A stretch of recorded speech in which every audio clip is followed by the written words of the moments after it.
The Arvada Center's outdoor amphitheater is about to come to life with the summer concert series. So here to talk about that is Philip Sneed, the president and CEO of the Arvada Center. Philip, what can people expect from this year's lineup?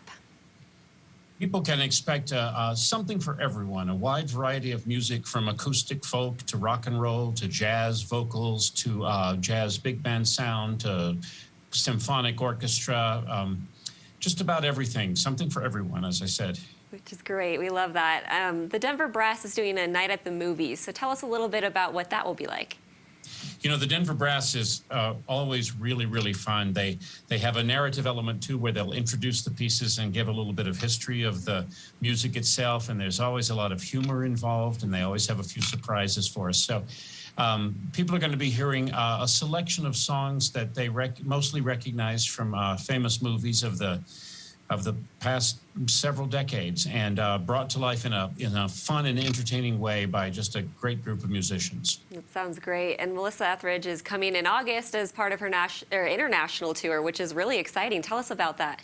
You know, we've been trying to get Melissa Ethridge for a long time, and we're just so excited that she's finally coming here. She often plays bigger venues, but she's always really, really popular, and it can be hard to slot in these big acts, you know, if they've got a date in Chicago and another date in Los Angeles. Maybe we fit right in the middle and maybe we don't. So some of it's about touring schedules and availability. And of course, the pandemic shut us down from everything for a couple of years. Right, which is exciting to have her. That'll be fun. Tell us, too, about the Australian Pink Floyd and what that is.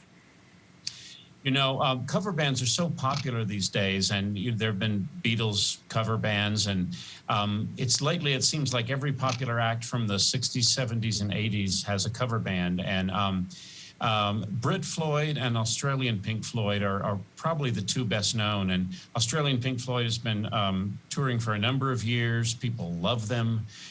It's going to recreate that great Pink Floyd sound that if you're a Pink Floyd fan, you know what I'm talking about. People will just love it. So it's a chance to hear this great music, this great 70s, 60s, and 70s important and seminal music by a great cover band.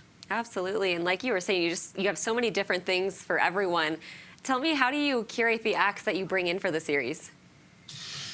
Well, there's a combination of things. We have a number of fine local organizations that we have long-time relationships with, like the Colorado Symphony, the Denver Brass, the Colorado Jazz Repertory Orchestra, etc. So we work with those acts directly. They're local. We know the people, and that's a very easy and comfortable thing. When it comes to the national touring acts, Melissa Ethridge, Australian Pink Floyd, Madeleine Peyroux and Joan Osborne, etc. We have a concert director who has lots of connections in the industry, and he knows who to reach out to in New York and LA, and he goes there to talk to folks, and he brings us these different ideas about what might fit with our budget, what might draw well for our audience. Some acts will appeal to our core audience, some won't. Some will appeal, but they might be too expensive. So we just, and then of course, as I said, there's the touring schedules. You identify someone you want, but they may not be touring at the time that you want them, or they may be in another part of the country at the time that you want them. So it's a juggling act, and we don't always get everyone we want, but we're really pleased with who we get, especially coming out of the pandemic. Absolutely, yeah. It's a lot of work to balance all of that in the schedules, I'm sure. And speaking about coming out of the pandemic, you're back to full capacity this year, so how does that feel?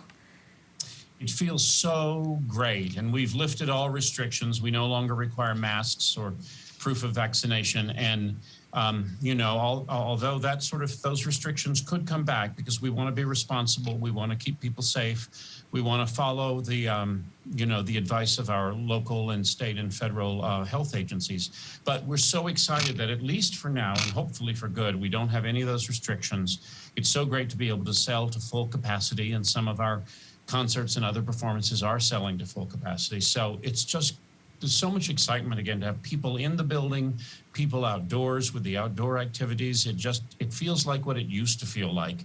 And of course, knock on wood, we're all hoping that will continue. Yeah, a lot of people excited just to be back together and to get to experience events like this again. So thank you so much, Philip. We appreciate it. You guys have a great lineup this year. It's really exciting.